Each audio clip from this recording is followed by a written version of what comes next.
3:14 a.m. Strait of Hormuz, westbound transit lane, 16 nautical miles east of the Iranian coast. Iranian naval units just moved into a blocking formation directly across the path of a U.S. Navy guided missile destroyer. 6 vessels, stationary, lights on, deliberately positioned in a line across the Deepwater Channel. The USS Bainbridge had 4 minutes before it would be forced to stop or collide with vessels that were not moving. U.S. Command ordered an immediate maneuver. Welcome to Navy Strikeforce. Today, we're going inside the 134 minutes that followed that blocking contact. 134 minutes in which a calculated Iranian obstruction operation, a high-speed U.S. naval maneuver executed with feet to spare, and a layered response combining surface action with carrier aviation reshaped the tactical picture in the most contested maritime corridor on the planet. This is what it actually looks like when the U.S. Navy refuses to be stopped in the Strait of Hormuz, and why the maneuver the Bainbridge executed that morning was more strategically significant than anything she could have fired. To understand what made the Iranian blocking operation at 3:14 a.m. different from previous obstruction attempts in the Strait, you need to understand the specific geometry of that location in the channel. 16 nautical miles east of the Iranian coast, the Strait of Hormuz narrows to one of its most constrained points for westbound transit traffic. The Deepwater Channel, the lane where a vessel with the Bainbridge's 9.9 meter draft must operate to maintain safe keel clearance, is approximately 1.8 nautical miles wide at this position. To the north, Iranian territorial waters, with the legal boundary beginning 2.3 nautical miles from where the Iranian blocking line had been established. To the south, a shoaling zone where water depth drops below 14 meters within 800 meters of the channel edge. Insufficient depth for the Bainbridge to navigate without a serious grounding risk. 6 Iranian vessels positioned across 1.8 nautical miles of navigable water filled the available channel completely. The Bainbridge could not go north without entering Iranian territorial waters, which would hand Tehran a diplomatic and legal weapon more powerful than any physical one.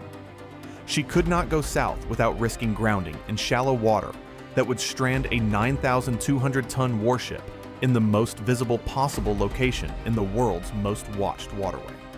And she could not continue west at current speed without driving into stationary vessels within minutes.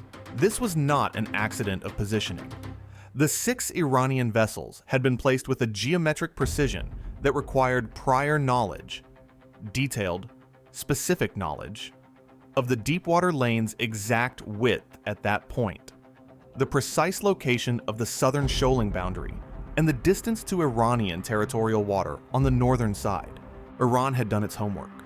The Bainbridge had been tracking the 6 contacts for 18 minutes prior to the blocking line being formally established. During those 18 minutes, the vessels had been operating in a loose patrol pattern along the northern edge of the transit lane, close enough to observe, ambiguous enough in their individual positions that the Bainbridge's watch team had not elevated them to a coordinated threat classification. They looked like patrol. They were surveillance and positioning. The classification changed at 3:14 a.m. when all 6 vessels simultaneously maneuvered to their blocking positions and stopped simultaneously. 6 separate vessels, 1 command, 1 moment. The watch officer had the contact reclassified, and the commanding officer called to the bridge in 80 seconds. The commanding officer assessed the picture in the time it took him to cross the bridge to the navigation display. Blocking line established. Channel filled across its entire navigable width. Territorial water boundary 2.3 nautical miles to the north. Shoaling water 800 meters to the south. The Bainbridge making 14 knots. Time to forced stop if no action was taken. 4 minutes and 20 seconds. He had the navigator begin generating the maneuver solution before he picked up the radio handset. The warning broadcast went out on channel 16 at 3:16 a.m., 2 minutes after the blocking line was established. The Bainbridge identified herself as a U.S. Navy warship conducting innocent passage in international waters and directed all obstructing vessels to clear the transit lane immediately. No response from the Iranian formation. The 6 vessels held their positions, engines running, navigation lights on, not moving. At 3:17 a.m., the commanding officer transmitted a request to Fifth Fleet for an immediate rules of engagement clarification and for any available air support, with a clear note about the timeline. Less than 3 minutes before a forced response of some kind was unavoidable. Fifth Fleet's clarification came back at 3:19 a.m. The Bainbridge was authorized to use all available means, including physical maneuvering, to maintain innocent passage through the international waters of the Strait. Lethal force remained contingent on a demonstrated hostile act. At 3:19 a.m. and 30 seconds, the Bainbridge executed her maneuver. It was not cautious. It was not gradual. It was a deliberate, high-speed, geometrical response to a tactical trap that had been designed to have no comfortable answer. The commanding officer ordered all ahead flank, maximum available speed from the ship's 4 General Electric LM 2500 gas turbine engines, rated at 30 or more knots. Simultaneously, he ordered a 12-degree course change to the south, not enough to enter the shoaling zone, but enough to place the ship on a bearing that would take her through the southernmost gap between the blocking line and the navigable channel boundary. The gap was approximately 400 meters wide, a 155-meter long, 20-meter wide Arleigh Burke-class destroyer, threading a 400-meter gap at 30 knots in complete darkness, requires a helmsman executing continuous, precise corrections at a speed that leaves almost no time to recognize an error before the error becomes a collision. The navigator was calling continuous depth soundings. The executive officer was aft, monitoring channel boundary clearance. The commanding officer was on the bridge wing, watching the southern end of the Iranian blocking line approach at a speed that reduces the visible horizon to seconds of reaction time. The critical moment came at 3:21 a.m. as the Bainbridge was committed to the gap and accelerating through 28 knots. The southernmost Iranian vessel in the blocking line began to drift south, slowly, less than 2 knots of southward speed, but south, closing toward the gap. Whether the drift was deliberate, an instruction to the vessel's commander to tighten the gap if the American destroyer attempted a passage maneuver, or whether the vessel had simply not set its holding position properly and was being moved by the current, was not answerable in the time available. The Bainbridge was committed. The gap was narrowing.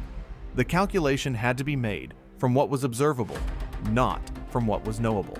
At 28 knots of approach speed, the Bainbridge would complete her transit through the gap in approximately 18 seconds. The Iranian vessel was drifting at less than 2 knots southward. In 18 seconds, it would reduce the gap by approximately 18 meters. The gap started at 400 meters. It would be approximately 382 meters at the moment of the Bainbridge's stern clearance. The Bainbridge's beam is 20 meters. 382 meters of available gap for a 20-meter hull. The math still worked, but it was not the arithmetic anyone on that bridge wanted to be doing at 28 knots in the dark, with a potentially intentionally closing contact on one side and shoaling water on the other. The commanding officer did not reduce speed. At 3:21 a.m. and 40 seconds, the Bainbridge passed through the gap, the closest point of approach to the drifting southern Iranian vessel, 61 meters. At 28 knots of passing speed, the visual impression from both vessels would have been a 9,200-ton warship appearing from the darkness and disappearing into it again in approximately 10 seconds. 61 meters. That is the distance between a clean transit and a collision that would have been the most diplomatically explosive maritime incident in the Persian Gulf in decades. The Bainbridge cleared the blocking line at 3:22 a.m. and resumed her westbound course. She had not been stopped. She had not slowed. She had passed through a deliberately constructed trap at maximum speed with 61 meters of clearance and continued west. Now consider what Fifth Fleet was managing at 3:23 a.m. the moment immediately after the Bainbridge cleared the blocking line. The immediate tactical situation for the Bainbridge herself had been resolved. She was through. But 6 Iranian naval vessels were still sitting in the Strait's deepwater channel, and 34 nautical miles behind the Bainbridge, making 12 knots, was a U.S. military sealift command vessel, a non-combatant cargo ship carrying equipment and materiel for forward-deployed U.S. forces in the region. It would reach the section of the strait where the blocking line sat in approximately 97 minutes. The MSC vessel was not a warship. It did not carry the Bainbridge's propulsion performance, its maneuverability, or its defensive systems. It could not execute a 28-knot gap maneuver. If the Iranian blocking line remained in place, the MSC ship would have to stop. A stopped U.S. military sealift command vessel in the Strait of Hormuz, surrounded by 6 Iranian naval vessels, is not a tactical problem. It is a hostage situation with global economic and diplomatic implications. The Bainbridge's commanding officer understood this without being told. At 3:24 a.m., the Bainbridge altered course, reduced speed to 22 knots, and began a turn that would bring her back eastbound, back toward the blocking line she had just transited through. The effect of that maneuver on the Iranian vessel commanders sitting in the channel would not be subtle. A U.S. destroyer that has just passed through your blocking operation at speed is now turning around and heading back toward you. The message required no radio call to convey. At 3:26 a.m., 2FA-18E, Super Hornets arrived on station overhead. They had been launched from the carrier 22 minutes earlier in response to the Bainbridge's original air support request. Their arrival completed a sequence. First, a destroyer threading the blocking line at 28 knots. Then, the same destroyer turning back east at combat speed. Then, 2 armed Super Hornets descending through the darkness to establish an orbit directly above the 6 Iranian vessels that were still sitting in the international waterway. The Super Hornets descended to 1,500 feet. Slow orbit, conspicuous, unhurried. At 3:28 a.m., the northernmost Iranian vessel in the blocking line began to move north toward the Iranian territorial boundary. The second vessel followed 38 seconds later. The third and fourth vessels moved together at 3:30 a.m. The fifth vessel held its position for an additional 90 seconds, long enough to be notable, not long enough to be a defiant stand. It cleared the channel at 3:31 a.m.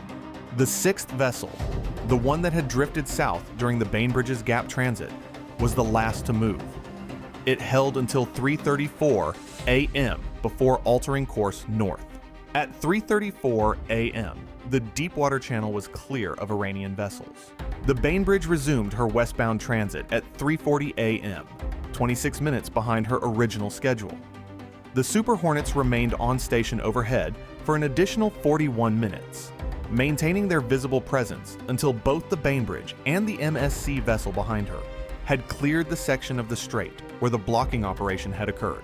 The MSC vessel transited the same stretch of channel at 5:01 a.m. without incident.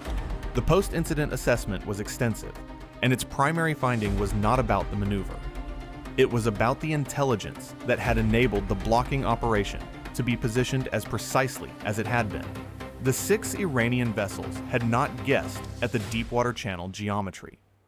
The blocking line had been established at a point where the available gap to the south, the only possible maneuver route, was defined by the shoaling boundary to within approximately 400 meters. That calculation required hydrographic data more precise than publicly available nautical charts provide. Iranian naval planners had access to survey depth data for this section of the strait that was detailed enough to build a blocking operation, calibrated specifically to the draft and beam of the ship they were targeting. This was not a generic blocking operation positioned somewhere in the channel. It was a blocking operation positioned at the one location where the geometry was worst for a gap maneuver attempt and best for forcing a stop. The assessment also addressed the timing of the blocking line establishment. The 6 Iranian vessels had been in their observation pattern for 18 minutes prior to moving to their blocking positions, but they had been tracking the Bainbridge for considerably longer than that. Coastal radar coverage of the western approaches to the strait provided continuous observation capability. The assessment estimated that Iranian planners had had approximately 90 minutes of tracking data on the Bainbridge before executing the blocking deployment, sufficient to calculate the ship's speed and heading with enough precision to position the blocking line at the worst possible point in the Bainbridge's transit corridor. 90 minutes of observation, one blocking line, one 400-meter gap at 28 knots.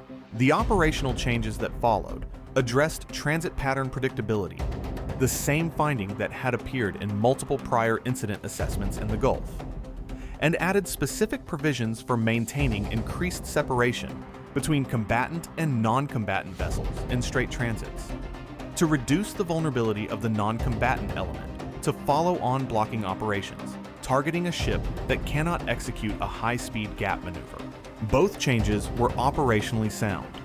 Both were responses to a situation that had already happened. In the 6 weeks following the incident, Iranian vessels were observed conducting hydrographic surveys in multiple sections of the strait's transit lanes. Small craft using sonar equipment during periods of reduced commercial traffic. The surveys were monitored and logged. They were not interdicted. Conducting oceanographic surveys in international waters is not a hostile act, but they were building a more detailed map of where the next blocking line could be placed, with even tighter geometry. The Bainbridge had threaded the gap. 61 meters of clearance, 28 knots. No casualties, no damage, no diplomatic incident. But Iran had confirmed that a gap maneuver was the U.S. response to a blocking line. The next blocking line would be designed around that confirmation. Stay sharp, stay informed. This is Navy Strikeforce. We'll see you in the next one.